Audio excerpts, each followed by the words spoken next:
사회복지 행정론 최종 해설 강의 들어갑니다. 사회복지 행정론은 3교시에서 가장 만만한 영역입니다. 여러분들이 아마 25개에서 20개 이상 맞출 수 있는 그런 정도의 난도로 시험이 출제가 됩니다. 이제까지의 문제를 보면 그렇습니다. 출제되었던 것들이 또 나오는 경향도 있고요. 다만 좀 걱정되는 것은 사회복지행정이 범위가 넓어요. 그래서 좀 지역적인 부분이 나오면 어렵게 느껴지지 않을까라는 생각도 해봅니다. 지역적인 부분이라 하더라도 많은 문제가 출제되지는 않을 겁니다. 그래서 한 3개 정도, 3문제 정도는 지역적인 문제가 보일지라도 나머지는 좀 평이하게 보편적으로 나오는 것들이 나오니 자, 그걸 맞추시면은 22개까지는 충분히 생각해 볼 수 있습니다.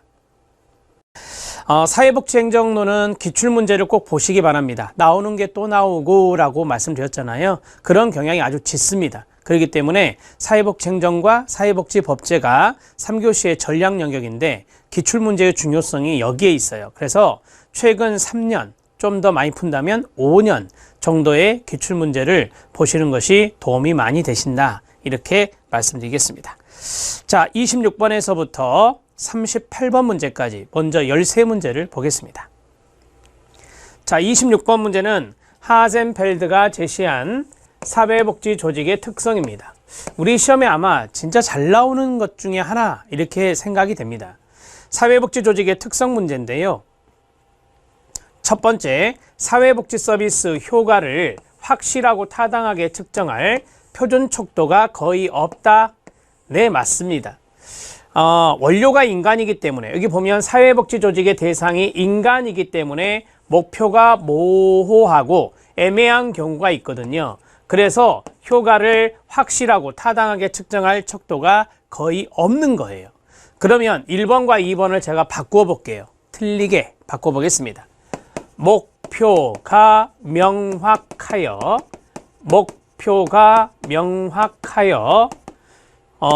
효과성 척도가 풍부하다. 자, 이런 식으로 나오면 당연히 틀린 지문이 돼요.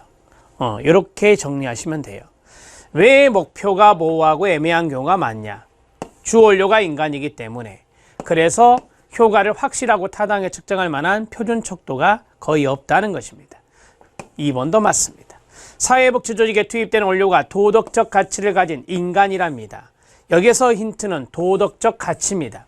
그래서 우리가 실천론에서도 가치와 윤리 이런 걸 배우는 겁니다. 클라이언트에 대한 모든 활동은 도덕적으로 정당화되어야 되며, 자, 이게 뭐겠어요? 윤리성입니다. 윤리성을 고려해야 된다라고 하는 것이고요. 맞습니다. 기술과 활동에 제한이 많이 있다라고 했습니다. 네, 맞습니다. 윤리적인 측면을 고려해야 되기 때문에 그렇다라고 하는 거고요. 특별히 이 기술이 있는데요. 기술은 다양합니다. 스킬을 말합니다. 자, 그렇지만 불확실하다라고 하는 겁니다. 주원료가 인간이기 때문에 인간에게 적용하는 기술은 많습니다. 하지만 모든 인간에게 똑같이 적용되는 기술은 없죠. 그래서 우리가 불확실하다, 불안전하다라고 하는 것입니다. 자, 1번, 2번, 3번 모두 맞습니다. 4번 들어갑니다. 사회복지 조직은 서비스를 제공받는 클라이언트의 복지를 보호하고 증진하도록 사회로부터 위임을 받았습니다. 이로써 그 존재가 정당화되는 겁니다. 사회복지 조직의 정당성에 대해서 이야기하고 있습니다. 맞습니다. 자, 조직의 효과성이나 프로그램 평가에 대한 논란이 적습니까? 논란이 많죠. 표준 척도가 거의 없는데도 평가하고 있으니까요. 논란이 많고 그래야 돼요. 논란이 많고, 자, 효과성 평가나 프로그램 평가에 대한 논란이 많고, 그래서 변화와 혁신이 필요하다는 저항이 다른 조직보다 더 크다, 이렇게 말할 수 있습니다. 뒷부분은 맞네요. 이 부분이 틀렸습니다. 우리가 효과성 평가 계속 배웠잖아요. 그러한 표준 척도가 없는데도 불구하고 효과성, 효율성 평가를 하고 있으니 논란이 있겠죠. 그래서 사회복지 조직은 변화가 필요해, 사회복지 조직은 혁신이 필요해 라고 하는 저항이 다른 조직보다는 더 크게 나타나는 겁니다. 자, 그렇게 이해하시면 되고요. 5번이 답이 되겠습니다. 자, 26번의 문제 잘 기억해 놓으세요. 시험 문제 잘 나오는 것들만 터치해 드렸습니다. 27번 문제 들어갑니다. 우리나라 사회복지 행정의 역사입니다. 자, 옳지 않은 건데요. 연역을 아셔야 됩니다. 1970년, 1988년, 1992년, 1999년, 2013년입니다. 첫 번째, 사회복지사업법이 제정된 것은 1970년이고요. 민간사회복지행정과 공공사회복지행정을 위한 토대가 마련되었습니다. 사회복지사업법, 여기에 보면 민간사회복지행정, 그 다음에 공공사회복지행정을 위한 기초, 토대가 마련되었다라고 하는 것을 이야기하고 있습니다. 자, 그 다음에 2번은 한국사회사업가협회, 지금의 한국사회복지사협회의 전신입니다. 한국사회사업가협회가 사회복지사 윤리강령을 채택한 연도는 빨리 강령하소서 1982년입니다. 88년이 아닙니다. 자, 사회복지 영역에서 전문가의 중요한 책임과 역할을 크게 인식하기 시작했다. 뒷부분은 맞는데요. 윤리강령 채택은 바로 재정연도인데, 윤리강령의 채택은 재정연도인데 1982년으로 봐야 됩니다. 자, 그 다음에 사회복지 직렬입니다. 그러면 사회복지 전담공무원 이야기입니다. 사회복지 직렬을 5급까지 신설하여 전문직에 의한 공공복지행정의 기초가 마련된 게 1992년입니다. 1992년에 사회복지 전문요원이 1992년에 사회복지 전문요원이 사회복지 전담공무원으로 용어가 변경됩니다. 1992년입니다. 1992년에. 자, 그리고 사회복지 전문요원이 별정직이었습니다. 별정직이었는데 지방공무원법이 개정되면서 사회복지 전담공무원은 일반직으로 바뀌게 됩니다. 일반직 5급까지 신설합니다. 일반직 5급까지 신설한다. 이렇게 보시면 됩니다. 예전에는 별정 7급이었습니다. 그러다가 이제 일반직 5급까지 신설된 게 1992년이구나. 이렇게 보시면 됩니다. 이해되셨죠? 자, 이 별정직이 일반직으로 전환한 것까지 아시면 더 좋은데요. 전환 결정이 1999년에 나고요. 이 전환 실시를 할게요. 2000년에 실시가 됩니다. 여기까지 시험에 출제된 포인트. 자, 이 정도 기억하시죠. 자, 1999년은 행정론이기 때문에 사회복지행정학회가 시험에 나온 적이 있거든요. 사회복지행정학회가 창립된 게 1999년이고요. 전문학술지를 발간하게 됩니다. 맞습니다. 2013년 하면 생각나는 게 이것이죠. 사회보장 정보 시스템 개통입니다. 자, 복지사업과 지원 대상자의 정보를 통합 관리하여 복지 업무를 처리하고 적정 수급 관리를 지원하는 사회보장 정보 시스템 개통. 이것은 2013년이다. 이렇게 보시면 되고요. 사통망은 2010입니다. 사회복지 통합 관리망. 사통망은 2010년에 구축이 됩니다. 이게 행복이음이라고 하죠. 행복이음이라고 합니다. 자, 사통망 2010, 사회보장 정보 시스템 2013 이렇게 정리하시죠. 답은 2번입니다. 자, 28번 문제 들어가겠습니다. 우리 시험에 안 빠지고 거의 나오는 건데 뭐 최근에는 또 안 나온 적도 있더라고요, 한번. 그러나 일반적으로 모두 나옵니다. 조직 이론입니다. 옳은 것은입니다. 우리 시험에 잘 나오는 4인방이 깔렸네요. 인간관계론, 상황이론, 관료제론, 과학적 관리론입니다. 첫 번째, 조직 내의 비정의적, 정의 없어요. 비정의적 관계를 중요시한다. 아닙니다. 인간관계로는 정의적 관계를 중요시합니다. 인간관계는 인간관계에서 느낌이 오듯이 정의적 관계를 중시하는 거고요.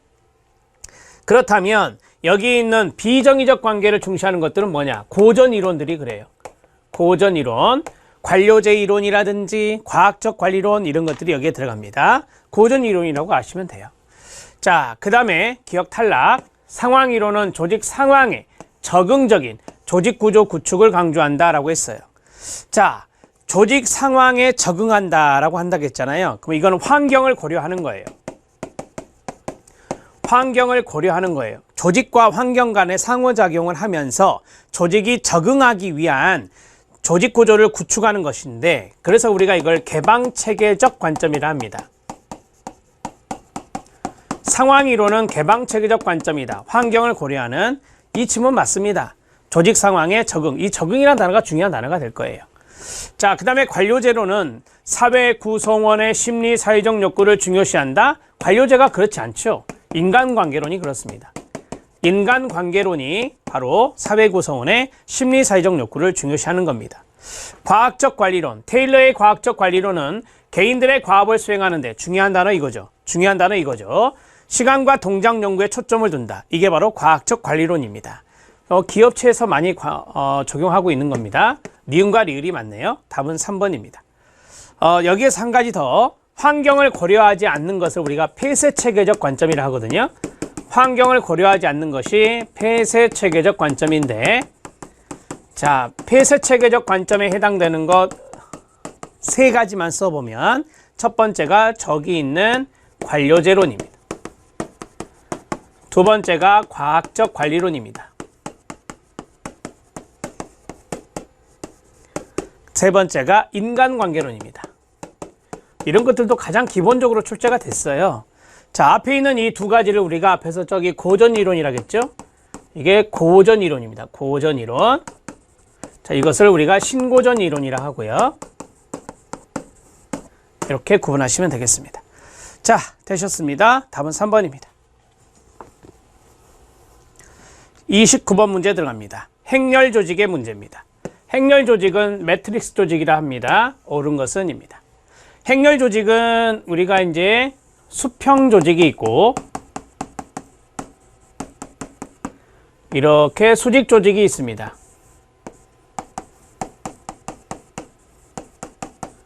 조직 구성원이라 할게요. 그냥 조직 구성원이 수평 조직의 대표적인 게 팀 조직이거든요. 어떠한 팀의 일원이 되기도 하고, 그 다음에 여기가 부서가 아닙니다. 부서. 홍보부, 재정부, 이런 부서가 있어요. 이런 부서는 바로 수직 조직에 해당되는 거예요. 그래서 예를 들어서 김아무개라고 하는 직원이 있는데, 김아무개라는 직원은 팀의 일원이기도 하고 부서의 일원이기도 하는 겁니다. 이 두 가지를 다 하는 거죠. 그러한 경우를 우리가 매트릭스 조직, 바로 수직과 수평의 장점. 여기 첫 번째 지문에 보면 분업과 통합이라는 게 있어요. 이 수직 조직이 바로 분업이라고 한다면 수평 조직의 팀이 바로 통합이라고 할 수 있어요. 그래서 이 두 가지의 이중적인 기능을 담당하고 있는 거다. 이렇게 보시면 돼요. 자, 그리고 수직 조직에서 구조화되는 부분들은 대개 집중화라고 하고요. 집중화라고 하고요. 여기 있는 팀 조직은 분권화라고 합니다. 팀 조직은 분권화, 그 다음에 수직 조직은 집중화, 이런 단어를 씁니다. 자, 이 정도 하고 여기 질문 보겠습니다. 주로 업무 세분화에 따르는 문제들에 대처하며 합리적인 수준의 분업, 그 다음에 통합, 이 두 가지를 강조하는 이중적인 기능을 담고 있다라고 했습니다. 자, 우리가 이제 업무 세분화가 되면 많은 문제들이 있습니다. 업무가 세분화되었을 때, 자, 그러면 업무가 세분화되었을 때 그 문제에 대처하기 위해서 이러한 매트릭스 조직을 활용할 수 있다라고 하는 겁니다. 한 조직 구성원이 팀의 일원이 되기도 하고, 또는 여기 있는 부서의 일원이기도 하다. 이러한 것들이 바로 이제 매트릭스 조직이고요. 그러면 분업적인 측면이 바로 수직이고 통합적인 측면이 팀이니까 이 두 가지의 장점을 아우르는 것입니다. 니은은 조직 구성원들은 제가 앞에서 설명해 드렸던 거 생각해 보세요. 1차적으로는 분과에 소속되어 라고 했어요. 그래서 이게 수직이거든요. 분과에 소속되어 수직적인 위계에 의해서 통제를 받기도 하며, 끊어요. 각 팀 단위의 구분에 의해서도 나뉘어지기도 한다. 이 팀이 바로 이제 아까 말씀드렸던 수평과 연관성이 있습니다. 자, 조직을 구조하는데 집중화, 이게 바로 수직이고, 그 다음에 분권화가 동시에 가능하다. 이거는 수평에 해당될 수 있습니다. 자, 여기서 다 써드린 거잖아요. 그 다음에 마지막, 이게 단점이에요. 매트릭스 조직의 단점인데 한마디로 말씀드리면 이중적인 역할을 해요. 이중 역할을 하게 돼요. 구성원이 두 가지 역할을 하다 보니까 역할 긴장이 나타나고 직무 수행에 대한 평가도 쉽지 않습니다. 업무 수행 평가 이런 것이 쉽지 않다라고 하는 것들을 말합니다. 역할 긴장은 뭐겠어요? 스트레스죠. 스트레스가 나타날 수 있다. 정리하시면 됩니다. 기억, 니은, 디귿, 리을 모두 다 아시면 되고요. 요 네 가지 정도를 아시면 매트릭스 조직은 거의 다 아신 거예요. 그래서 정리해 놓으시면 됩니다. 답은 5번입니다. 이런 게 사례 문제로 나온 적도 있어요. 복지관에서 세터민 사업을 하는데 재정이 많이 있지 않으니까 직원들한테 수평적인 어떤 팀의 이론이 되기도 하고 또는 수직 구조에 해당되는 수직 조직에 해당되는 이론이 되어서 그 세터민 사업을 이끌어 간다. 이런 것들이 사례 문제로 나온 거예요. 예전에 복원되기 전의 문제입니다. 네, 그러니까 쉽게 말하면 공개되기 전에 복원된 문제, 그게 바로 이제 세터민 사업의 이 매트릭스 조직의 사례 문제였어요. 지금도 기억나는데 제가 여기서 설명했던 것을 좀 연상하시면 사례 문제도 풀어낼 수 있을 겁니다. 30번 문제는 사회복지 조직의 조직화 방법인데요. 기능 기준 부분화가 있어요. 기능 기준 부분화. 거기에 대한 단독 문제입니다. 옳지 않은 것은 이다라고 했어요. 자, 기능 기준 부분화가 좀 이게 생소하잖아요. 그래서 이걸 단독으로 내봤는데 수 기준으로 나눌 수도 있어요. 그 다음에 고객 기준으로 나눌 수도 있고요. 그 다음에 시간 기준으로 나눌 수도 있어요. 그 다음에 클라이언트의 지리적인 영역, 살고 있는 지리적인 영역에 의해서 나눌 수도 있어요. 그 다음에 서비스 기준으로 나눌 수도 있어요. 서비스 기준으로 나눌 수도 있어요. 이런 것들이 있거든요. 근데 그 중에 이제 이거 기능 기준 부분화가 별도로 있는 거죠. 그래서 이런 것들이 있었지라고 생각만 하시면 되고요. 자, 여기 1번을 볼게요. 이 기능이라고 하는 것에 좀 힌트를 얻으시면 돼요. 기능. 구성원이 가지고 있는 능력이나 선호도나 관심 이런 것들을 이제 기능이라고 보시면 돼요. 어떤 구성원이 능력이 어떤 것인지, 선호도가 뭔지, 관심이요. 그 다음에 흥미 이런 것들이 여기에 들어갈 수 있겠죠. 거기에 근거해서 직무상 적성에 맞는 사람을 배치하는 거예요. 이게 바로 기능 기준 부분화의 개념입니다. 그러면 예를 들어서 사업이라든지 재무라든지 총무라든지 인사 등과 같은 이게 나오죠. 주요한 기능.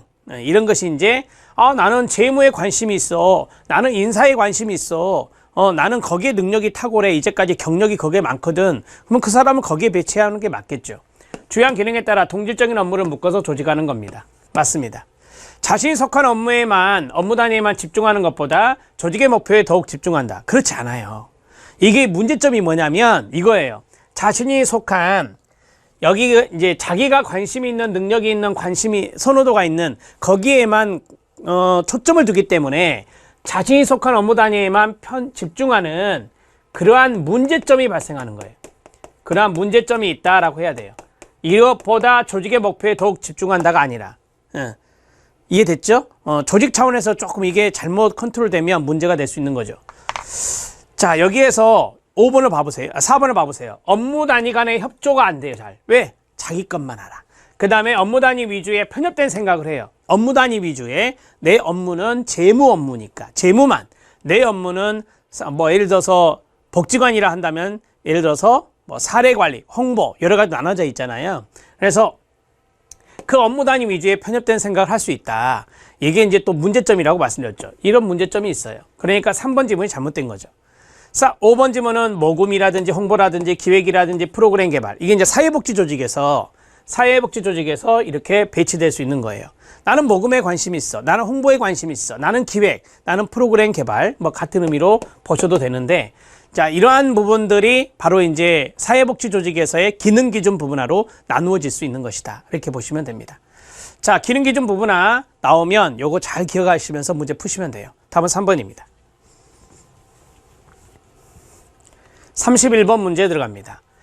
조직 구조의 위계와 정형화, 공식화에 대한 설명으로 옳지 않은 것은입니다.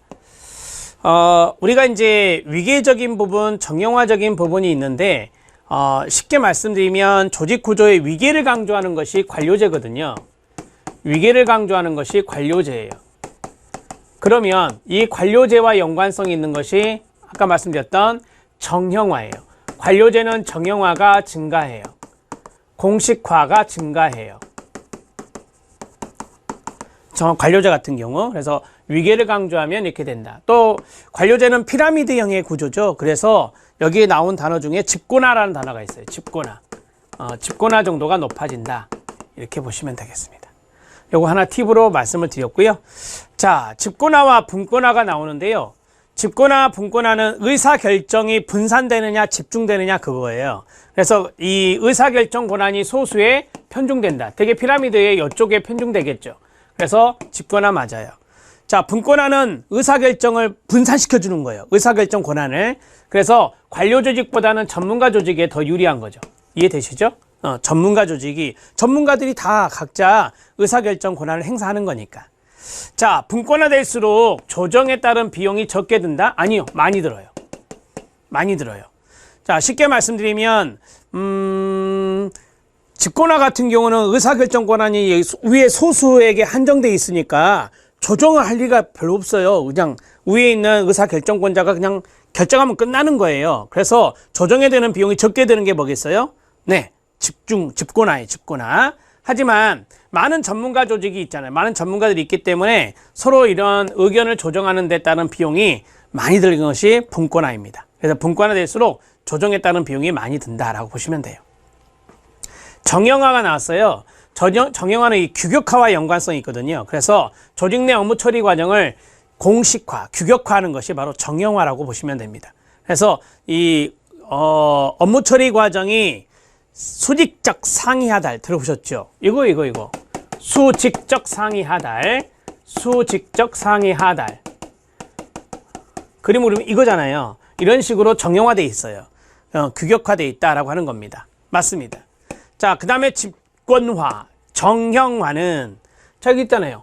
집권화, 정형화, 공식화, 이게 같은 방향으로 움직이는 거예요. 그래서 정적 관계라고 하는 거예요. 쉽게 말씀드리면 집권화가 되면 될수록 정형화가 높아진다라고 하는 거예요. 그게 바로 정적 관계라고 하죠. 정적 관계는 정적 상관을 말합니다. 정적 상관. 조사 방법론에서도 이야기하는 건데 같은 방향으로 움직이는 거예요. 뭐가 증가하면 늘어나고 감소하면 줄어들고 이런 것이 정적 상관이라 하거든요. 맞습니다. 이렇게 정리하시면 돼요. 자, 그러면 이걸 틀리게 하나 만들어 볼까요? 자, 집권화 대신에 분권화를 넣어볼게요. 분권화가 되면 정형화는 줄어들어요. 자, 많은 전문가들이 서로 의견을 나누는 거니까 수익적 상위 하달이 아닌 거죠. 그래서 여기 있는 분권화가 높아지면 정형화는 낮아져요. 그래서 이거를 뭐라고 하죠? 부적 관계라고 그래요. 부적 상관이다라고 하죠. 부적 상관관계가 있다. 그래서 비호는 마이너스로 표시해요. 이런 것도 알아놓으시면 좋겠죠. 답은 3번입니다. 분권화할수록 조정에 따른 비용이 많이 들고요.